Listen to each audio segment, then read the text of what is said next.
Sunrisers Titans ಪಂದ್ಯಕ್ಕೆ ಅಡ್ಡಿಯಾದ ಮಳೆರಾಯ. ಆತಿಥೇಯ Sunrisers Hyderabad ಹಾಗೂ ಗುಜರಾತ್ ಟೈಟನ್ಸ್ ನಡುವಣ ನಿನ್ನೆ ನಡೆಯಬೇಕಿದ್ದ ಪಂದ್ಯಕ್ಕೆ ಮಳೆ ಅಡ್ಡಿಪಡಿಸಿದೆ. ಹೀಗಾಗಿ ಟಾಸ್ ವಿಳಂಬವಾಗಿದೆ. ಟೈಟನ್ಸ್ ಈಗಾಗಲೇ ಪ್ಲೇ ಆಫ್ ರೇಸ್ನಿಂದ ಹೊರಬಿದ್ದಿದ್ದು, ಆದರೆ ಮುಂದಿನ ಹಂತಕ್ಕೇರಲು ರೈಸರ್ಸ್ಗೆ ಈ ಪಂದ್ಯ ನಿರ್ಣಾಯಕವಾಗಿತ್ತು. ಗುಜರಾತ್ ತಂಡ ಲೀಗ್ ಹಂತದ 13 ಪಂದ್ಯಗಳಿಂದ 5ರಲ್ಲಿ ಜಯ ಸಾಧಿಸಿದ್ದು 7 ಸೋಲು ಕಂಡಿದೆ.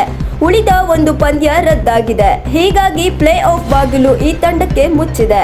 ಆದರೆ ಈವರೆಗೆ 12 ಪಂದ್ಯ ಆಡಿರುವ ಸನ್ರೈಸರ್ಸ್ 7ರಲ್ಲಿ ಗೆದ್ದು 14 ಪಾಯಿಂಟ್ಗಳೊಂದಿಗೆ 4ನೇ ಸ್ಥಾನದಲ್ಲಿತ್ತು. ನಿನ್ನೆ ಪಂದ್ಯ ರದ್ದಾದ ಕಾರಣ ಹೈದರಾಬಾದ್ ತಂಡಕ್ಕೆ 1 ಅಂಕ ದೊರೆತಿದೆ. ಈಗಾಗಲೇ 15 ಪಾಯಿಂಟ್ಸ್ಗಳೊಂದಿಗೆ ಹೈದರಾಬಾದ್ ತಂಡ ಮುಂದಿನ ಪ್ಲೇ ಆಫ್ಗೆ ತೇರ್ಗಡೆಯಾಗಿದೆ.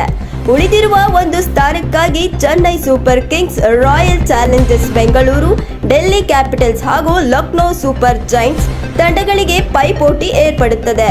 ಮತ್ತಷ್ಟು ಸುದ್ದಿಗಳಿಗಾಗಿ ನೋಡ್ತಾ ಇರಿ ಪಬ್ಲಿಕ್ ನ್ಯೂಸ್ 24x7. ಇದು ಸತ್ಯದ ಧ್ವನಿ.